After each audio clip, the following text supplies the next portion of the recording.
This is Starry Eyed Fighters, Episode 5, reading Chapter 9. The room's atmosphere shifted, every eye fixed on Bad, GBU. Rendex, utterly shocked by what just happened to Rex, collapsed to the ground with a heavy thud, fading from the sheer intensity of the situation.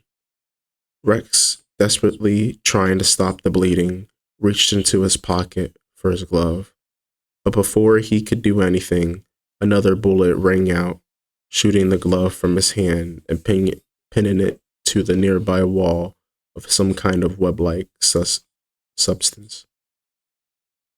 Belle, catching sight of the second bullet from the corner of her eye, thought, Damn it, he's too fast.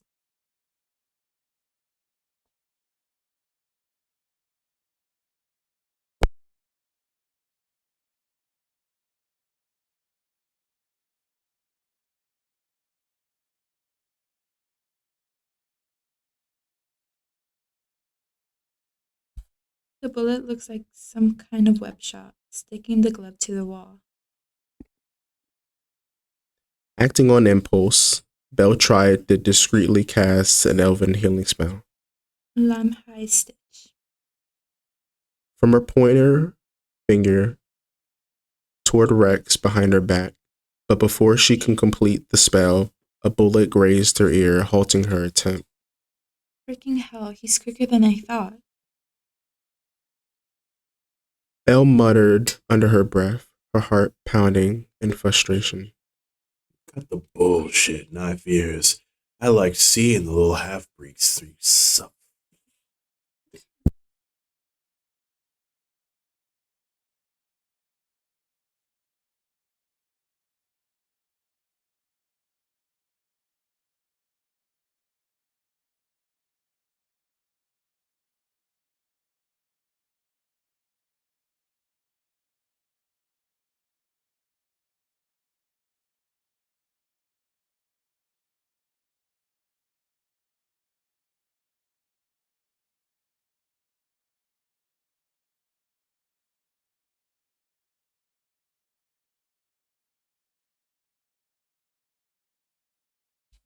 Cut the bullshit, knife ears. I like seeing the little half-breed freaks suffer. And if I were you, I would start thinking to myself right now. Said Bad. Knife ears. Belle thought, grinding her teeth, insulted. How the fucking hell does he know I'm an elf? Belle whispered. Touching her face with both hands, a shiver of fear nips down her spine and into her stomach. With her ultimately concluding, her mask fell off. Impossible. We were only in that maze for at least a few hours, but not nearly close enough to my time limit. Belle mouths out loud by accident. That scatterbrain librarian or the little fella didn't fill you in, huh? Bad chuckles. Judging by the look on your face, y'all definitely know. Time moves a bit differently in that there maze. 1 hour in there's like 10 hours outside. I'm mighty surprised that damn mask didn't fall off sooner. Screw the mask. How the heck did you catch up to us without a guide? Rex spat out, struggling to speak, while clutching his injury. Bad glanced at his watch, which read 3 minutes left. Alright, enough of the chit-chat. I got a job to do, and if y'all so curious about how I caught up, go ahead and check that nest of hair of yours. Bat threatened. The eerie sound of his spider legs click-clacking against the floor echoed in the room as he crept closer to Belle. Like the final touch on a cake, Bat reached out and gripped Belle's head with his long, slender fingers, knocking off her beanie in the process. His hand, cold and sharp, completely engulfed her head. 2 other hands roamed over her body, groping her, feeling for her most vulnerable spots. Her Duffel bag was tossed to the side, landing near the fainted Rendex. Bad's grip tightened as he eased the barrel of his gun against Belle's temple. Belle, angry but resolute and maintaining her composure, remained still, letting him do as he pleased. But his earlier comment about her hair nagged at her. Gritting her teeth, she ran her fingers through her hair, carefully avoiding the cryptid's sharp touch. Her search revealed a tiny black device shaped like a spider nestled in her locks. He literally bugged me. She thought with a scowl. Holding the device in her hand, Well, now, there it is. Good job, Doc. Bad sneered. Been tracking you since that old Astral Spire village. His voice took on a twisted tone of delight as he continued. And now, we can claim the reward we've been promised. Your tasty elf flesh. He licked his lips, his gaze dark and sadistic. I aspire. Hold on. Elf flesh? Belle's mind spun, trying to process the disturbing words. No! Rex shouted, his voice filled with despair. Bad finger on the trigger sneered. Ending y'all now gives me plenty of time to have my fun with you. And those other two can be ready for the boss's arrival. Belle squeezed her eyes shut, her heart and mind racing. Come on, Belle. I know you've been knackering after the last big spell in the maze, but you've got to think of something, or you're freaking done for it. Near the spinning wheel, the golden circle suddenly sprang open, with a metallic clink, catching Rex by surprise and setting him rolling toward the wall where his glove was still pinned. In an instant, two human-like figures zipped out the opening, moving with lightning speed as if shot from a cannon. One darted toward Rex, while the other made a beeline for Belle. The figure nearest the Belle leaped a full 6 feet into the air, landing devastating right hook directly to Bad's jaw. The sheer force of the punch sent shockwaves reverberating through the room, causing Bad to stagger and topple over.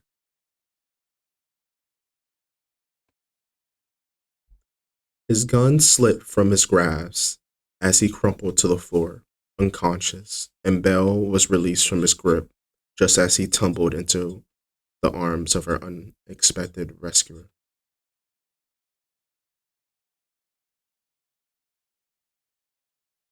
Oh man, that felt good.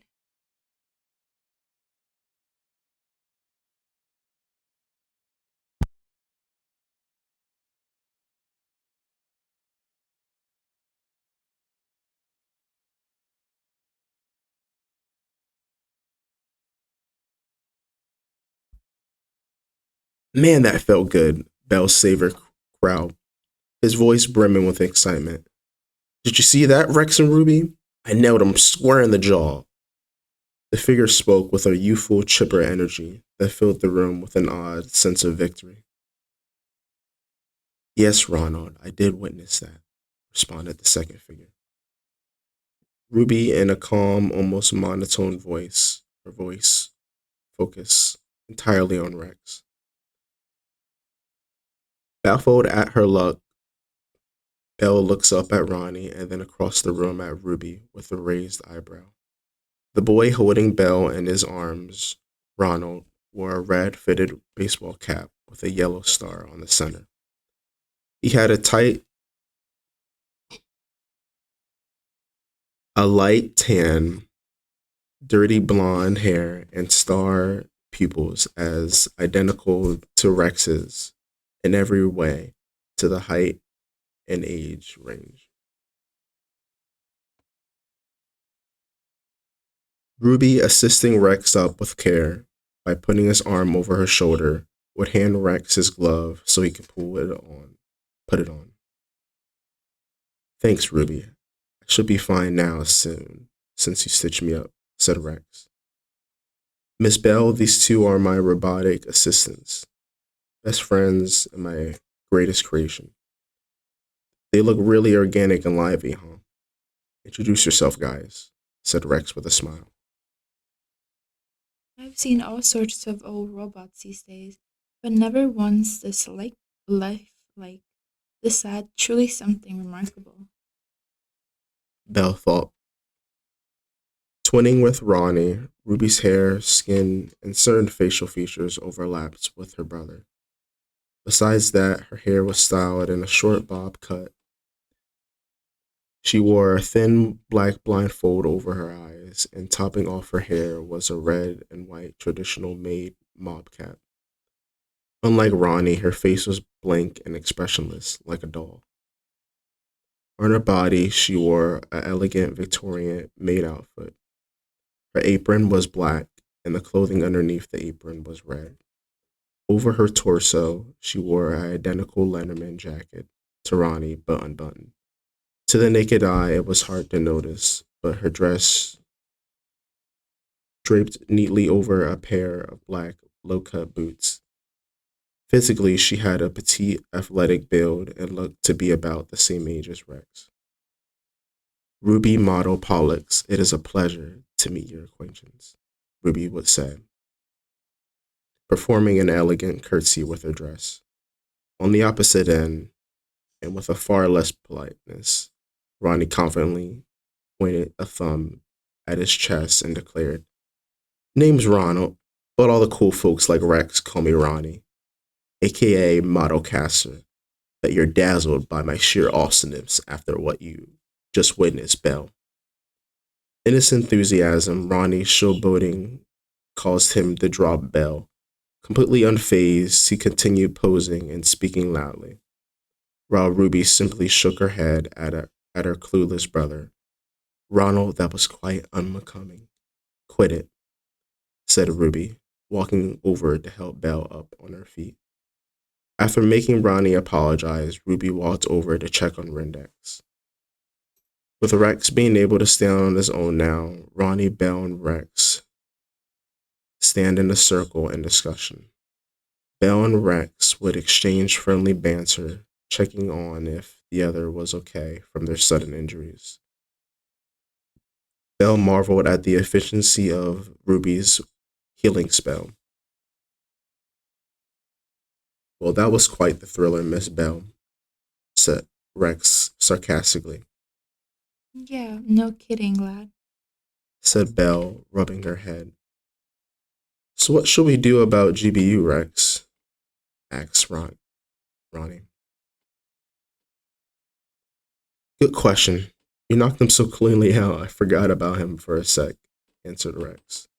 At that moment, the three of them turned their heads toward the adversary, only to find nothing there. Freak me. Where did that?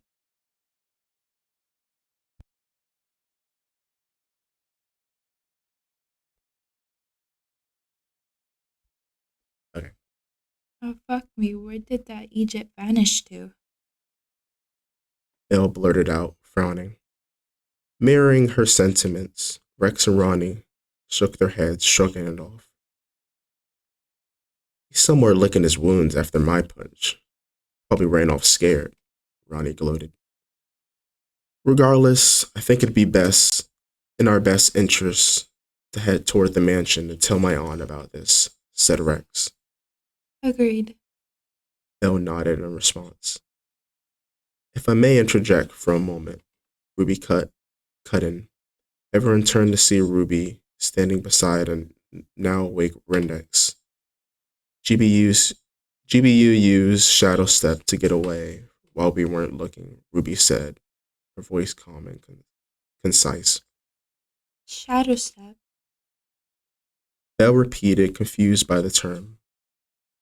Oh, that makes sense, Rex shrugged. That's why I didn't sense him moving. Well, not much we can do about it now, What's shadow step? Belle asked again. All right, I forgot. You're new to dark magic and vampiric magic, Rex explained. Basically, Shadow Step is a untraceable dark magic technique created by cryptids. It allows them to step into the shadows and essentially teleport from one shadow to another, or even hide inside one. For most people, it takes about 100 mana points of 100 points of mana, but cryptids are pure magic beings, so they kind of bend the rules. It all makes sense now. The whole time he was after us, I couldn't trace his mana aura because of that damn shadow stuff. Bell thought. So his spider ass is still here somewhere, or God knows where? Bell remarked. Precisely, Ruby confirmed in her usual calm tone. Clearing her throat, Rendex chimed in. I wouldn't fret about it too much. I'm sure Miss Aquila would come up with a plan to handle GBU. In the meantime, though, y'all should really get moving, Aquila? Belle asked, her brow furrowed in confusion. That's my aunt, Rex replied, bending down to pick up Belle's duffel bag and handing it back to her. But Rendex is right. Staying here would be a bigger headache than it's worth. We'd better be we'd better off heading to my aunt's mansion, getting some space in case we have to fight again. Rex moved toward the now open golden circle, his posture tense yet determined. Belle stood for a moment, absorbing the new information, before glancing down at the heavy bag Rex had handed her. The weight of it felt symbolic, a reminder that they weren't out of the woods yet. She slung it over her shoulder, watching as Rex made his way toward the glowing circle on the floor, a doorway to who knows what kind of danger or sanctuary. The soft glow of the gold circled entrance seemed to beckon them forward, a shimmering portal of possibility amidst the tense uncertainty.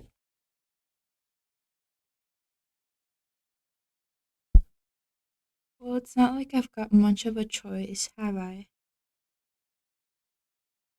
Hopefully that mansion's got some air conditioning. Belle thought, following Rex. Silently, Ruby followed behind them, behind Rex as well, and Ronnie with his hands behind his head casually while whistling a mellow tune would do the same. Reaching the edge of the opening, Rex would say, Fair warning, Miss Belle, this might give you a headache and make your ears pop for a few seconds. Hold on, Rex. You did hear GBU mention something about the boss survival, right? Asked Belle with a concerned tone. Let's just take it one step at a time. Besides, once we get my aunt and sister's help, we'll be set for anyone, Rex states confidently. I can believe his aunt's power. I can believe his aunt's powerful after what I've heard and witnessed so far. But isn't he being a bit too naive?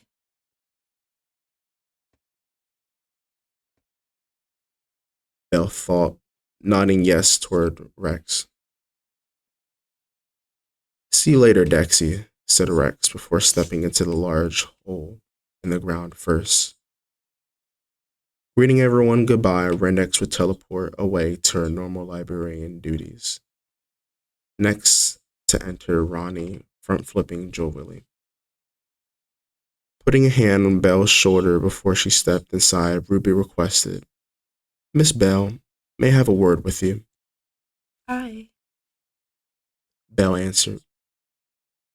Taking off her blindfold, to stare Belle directly in her eyes. Similar to Ronnie and Rex, she had yellow star pupils, but the difference in her eyes was apparent, unbridled hatred and protectiveness. Frankly, I don't know why Master Rex trusts you after just meeting you, but my job isn't to worry about his reasons, said Ruby, her tone sharp and distinct. You don't appear like a bad person, Miss Belle, but if you do anything that directly inflicts harm on Master X, you'll have more than just cryptids to worry about. Ruby threatens, clenching her fists in front of her face, forming a spiked red boxing glove that exuded a violent and intense toward aura that towered over Belle like a protective mama bear. Caught off guard by Ruby's sudden intent of intimidation, Belle pauses for a moment, pondering a response before stating, Once I get the answers I'm looking for, I'll be out of your hair, and no mention of sticking around, especially not in this horrid city. I like that answer, said Ruby, settling down. Rex didn't mention it, but hold your breath, said Ruby backwards before dropping into the hole, performing what she was told in order to not risk another mishap like before. She cautiously steps in. Belle walked up what felt like a small hill, the ground beneath her flipping like a penny several times until she reached the other side, surfacing out of the hole like coming out of water. She let go of her breath, ears popping a bit, but eventually stopping. The robot twins and Rex wait patiently as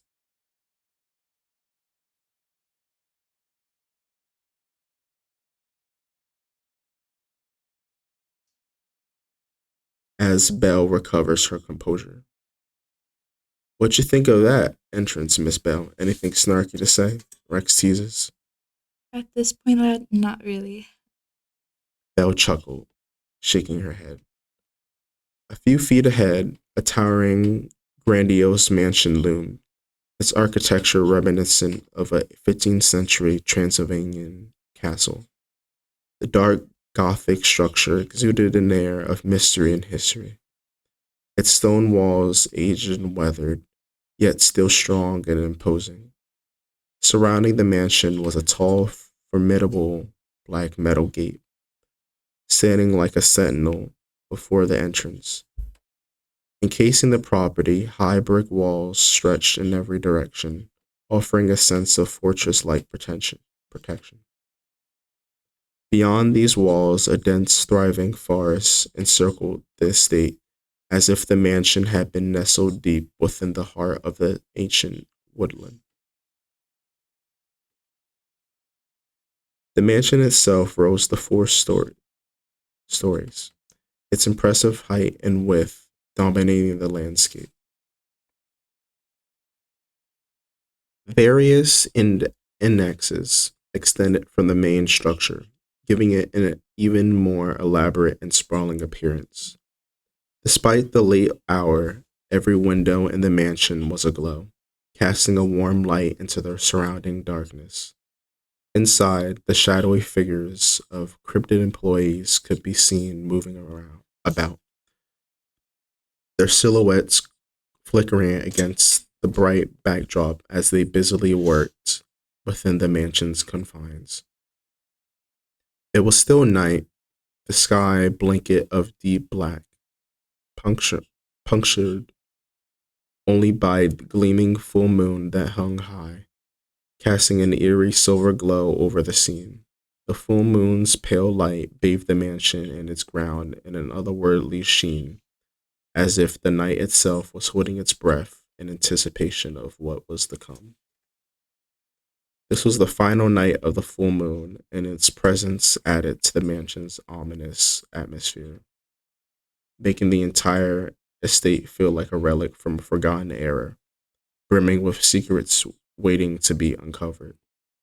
Looking around, Belle questioned Rex, asking, Are we outside or are we still in the library somehow?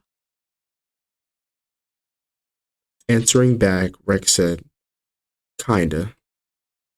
We were still in Rayhai City, but my aunt made a permanent illusion that transformed this cold area into something more homey, which is basically Romania, my birthplace. It feels so real. I've never seen an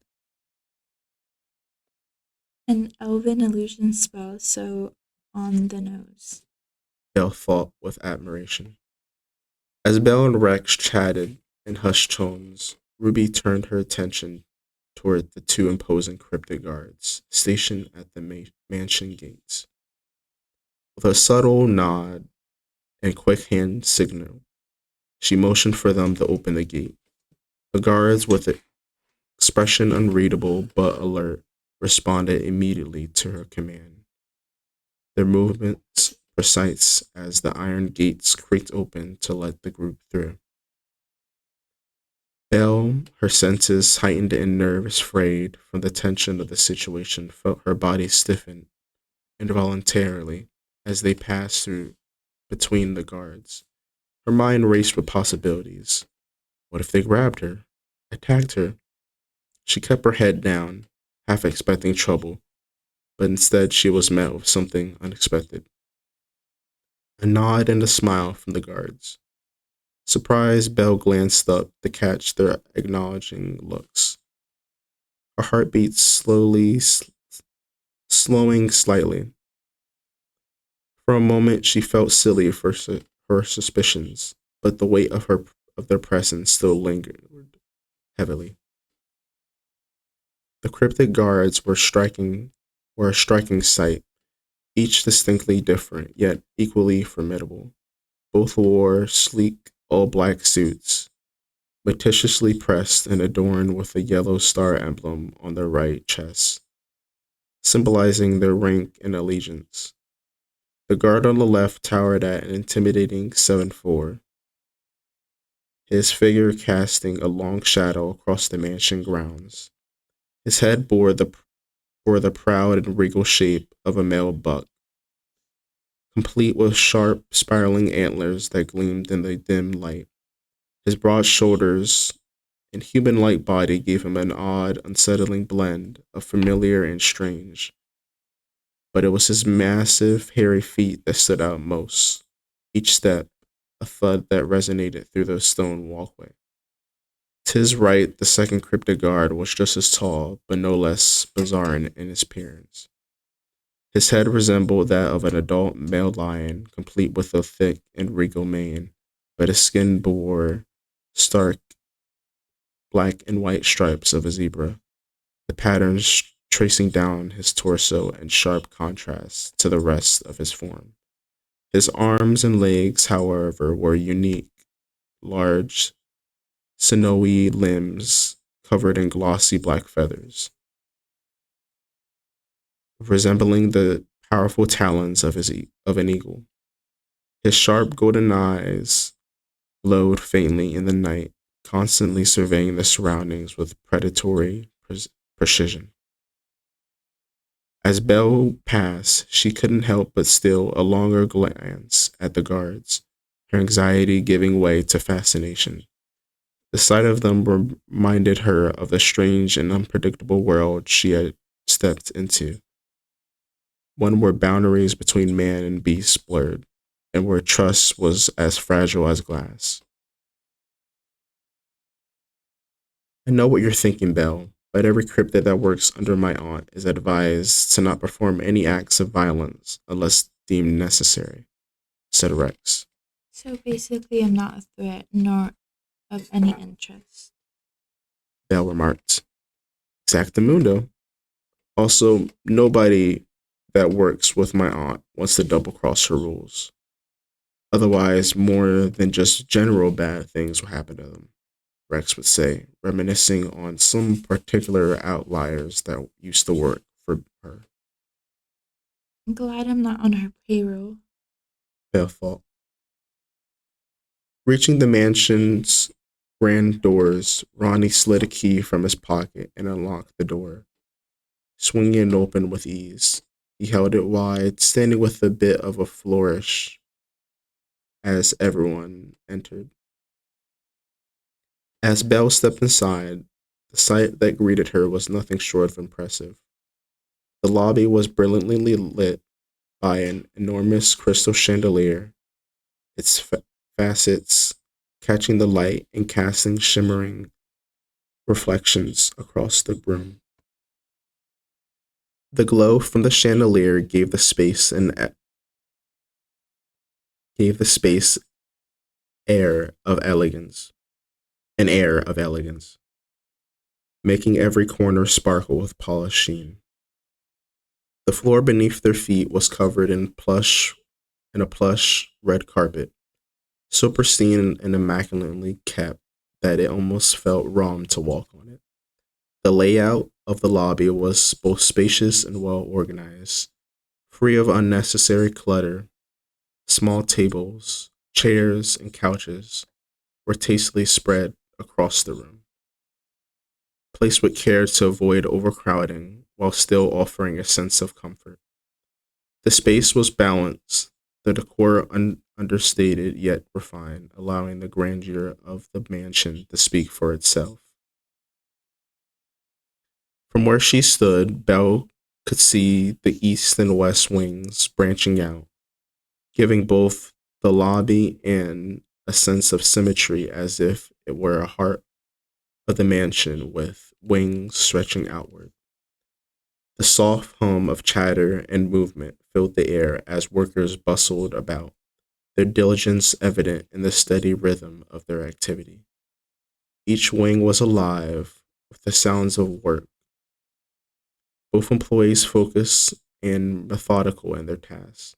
As Rex looked around, as Belle looked around, she noticed the workers all dressed similarly, their uniforms tailored as best as possible to fit their abnormal cryptid forms. Black suits dominated the aesthetic, sleek and professional, though some employees had clearly improvised their outfits to account for their unique bodies. Star emblems in various colors, red, yellow, or white, adorned their suits, signifying their roles or rank within the mansion's hierarchy. As Belle moved further into the lobby, a scorpion headed cryptid hurried past her, pushing a cart stacked high with mass. The night creature was covered in paint, splatters marking its uniform, and the stench of dark magic clung to it like a heavy fog. This must be where they finished those smart masks. Belle thought, wrinkling her nose slightly at the overpowering scent. Every inch of the mansion exuded order, efficiency, and a sense of being carefully curated, though the faint buzz of dark magic beneath it all left Belle feeling slightly uneasy. She took a moment to absorb her surroundings, her mind racing as she prepared for whatever awaited them deeper within the mansion's walls. So they're making the mask here? Asked Belle at Rex. Yet, before Rex could finish speaking, a voice with a feminine, thick Romanian accent cut through the air, completing his thought.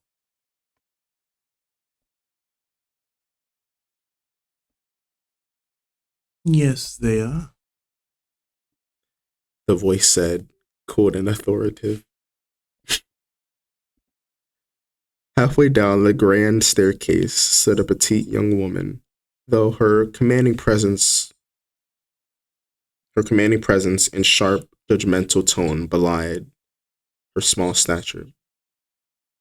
Her mere red colored aura that surrounded her demanded respect, and it was clear that every soul in the mansion knew not to cross her. Aunt Tori, hey, Rex stammered as his usual confidence wavered in the face of her arrival. Quiet. Tori snapped, her voice ringing through the room like a whip. Tori snapped, her voice ringing through the room like a whip. She wore a black medical mask, but even with half her face covered, the intensity of her glare was palpable. She raised her hand, snapping her fingers sharply, and the effect was immediate. The lively chatter in the lobby came to an abrupt halt, leaving behind an eerie silence. Not a whisper stirred, not even a rustle of movement. Tori's appearance was deceptively youthful, with a pale, milky-like skin. At a glance, she looked as though she might be in her late 20s. but her razor-sharp Romanian accent, rigid posture, and the weight of her commanding demeanor suggested someone far older and far more dangerous. Her presence alone carried the weight of centuries, and Belle's instincts screamed at her that this was no ordinary woman. She's a vampire. Belle thought, her body tensing in quiet recognition. Everything about Tori, from the way she moved to the way she commanded the room, reeked of ancient power. Belle had only heard Belle had only heard in stories. You want to try that again? Everything about Tori, from the way she moved to the way she commanded a room, reeked of ancient power. Belle had only heard about in old stories. Professor Bell Virgo, why are you in my home? Tori demanded, her voice dripping with disdain. Her hands were buried in the pockets of her loose, baggy black sweatpants as she descended the staircase with the deliberate, measured steps. Belle blinked, taken aback. Wait, how do you know me name? She asked. She asked, genuinely baffled. Tori didn't break stride, her tone as sharp as ever. You are practically the face of Silver Lining University these days. Anyone with a brain knows your name. But I asked you a question, and you will answer it. She said, her voice cold and unyielding as she reached the bottom of the stairs. Her eyes, dark and calculating, locked onto Belle, not allowing even a hint of resistance. Tori's appearance was as striking as her presence. Her long, drooping hair transitioned from a bright yellow at the roots to a dark brown at the tips, falling like a cascade of the sun shining on the earth. On her head, she wore a yellow visor hat with a red star in the center, standing out starkly against her otherwise dark ensemble. A black turtleneck clung tightly to her torso, and around her neck hung a golden chain, a small vial of red blood dangling from it, a clear and unmistakable symbol of her vampiric nature. Her footwear was a curious mix of modern and unique, matching the style of Rex and Ronnie. She wore high top sneakers, yellow and white, with a red star logo on the side. The same star design stitched onto the tongue of the shoes. The strange combination of casual wear and centuries old menace added to the unsettling, otherworldly nature of Tori, making her seem like an enigma wrapped in layers of mystery and power.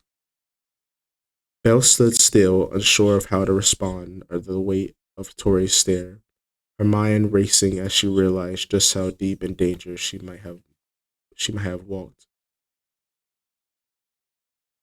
Damn, I feel like a right Egypt for asking that. Belle thought, now standing eye to eye to Tori. Despite the drastic height difference, with Belle being 5'11" foot and Tori being 4'9", Tori's presence exuded an intense atmosphere Belle had never felt before, making her feel like the short one. Damn it. Belle, say something. Belle's thoughts cracking while closing her eyes, like she was spellbound to be quiet. Looking toward Belle for assistance, Rex seemed just as nervous to say a word. Are you dense? Open your mouth and speak, girl. Tori commanded, her voice sharp with it growing. Her voice sharp with growing impatience. I'm just trying to find out what happened to me parents. That's all. Belle stammered, her voice shaky as she forced herself to meet Tori's gaze. Her words came out in a nervous gasp, each one more strained than the last, as if speaking the truth would break her. Now, was that so hard? Tori replied, her tone smooth and condescending as she slowly removed her silver lens sunglasses, revealing a pair of eyes that seemed to radiate cold authority. The moment her glasses slipped off, Tori's piercing red irises locked onto Belle. She was already trembling under the weight of the vampire's gaze. Tori's voice dropped to a chilling whisper, her words laced with dark intent. No. Sleep. She commanded, her gaze intensifying, transmitting a powerful vampire spell that only required eye contact. Belle's body reacted instantly, siphoning as she felt the foreign magic invade her senses. The spell's effect was swift and overpowering, an ancient force pulling her under. Fuck it, I'm too drained from all the magic I used earlier to do a damn thing. Belle thought, realizing her mana supply was near empty as she tried to will her body to move. Belle's vision blurred, the edges of her sight tinting a fiery red as Tori's hypnotic gaze bored deeper into her. The crimson glow of Tori's irises flared brightly, burning into Belle's mind, followed by an unnerving flash of her white, star-shaped pupils. It was as if her consciousness was being forcibly drowned into a sea of red, every inch of her mind consumed by the spell's power. Her body began to quake uncontrollably, her legs buckling beneath her as the magic took full hold. She tried to fight to keep her eyes open, but the effort was futile. The pull of sleep was relentless. The last thing Belle saw before the darkness consumed her entirely was the silhouette of Tori standing tall, and then Rex's figure dashing toward her as her body collapsed like a rag doll, limp and powerless. Her mind slipped away, fading into the depths of forced slumber as she surrendered to the darkness, helpless to Tori's will. Hidden among the thick shadows of the forest just outside the mansion's towering walls, ugly, crowded behind the array of trees, a sly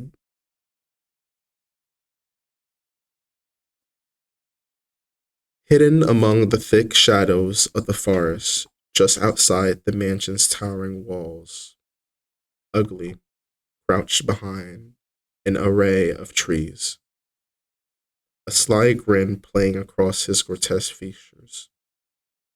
His gloved hand, in his gloved hand, he held a smartphone, the faint glow of the screen illuminating his twisted expression as he whispered into the device. We finally located her, Jefe.